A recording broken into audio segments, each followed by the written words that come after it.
আরে বন্ধু, তুই কোনে যেতেছো?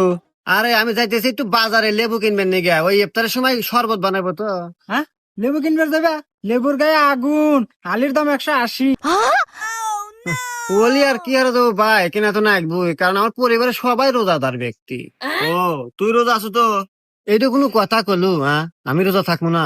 আরে পাগল, একটু বছর পর পর এই একটু রমজান মাস আসে। আল্লাহর এটা রহমতের মাস, মানুষের পরিবর্তন হওয়ার মাস। আর এই রোজার মাসে আমি রোজা থাকবো না? আরে 5 ওয়াক্ত নামাজ এবং 33টা রোজা রাখতেই হবে, এটা আল্লাহর হুকুম, মানতেই হবে। তোরা তো রোজা আছো নাকি? আরে হ্যাঁ পাগল, রোজা থাকবো না? আল্লাহ এইরকম একটা রহমতের মাস দিছে আমাদের মাঝে। নামাজ কালাম রোজা সবকিছু বেশি বেশি করব, ডবল ডবল সওয়াব নেকি সব পাবো আমরা। আর ভাই, একটা বছর পর পর আমাদের মাঝে এই রমজান মাস আসে, বিশাল ইবাদতের মাস।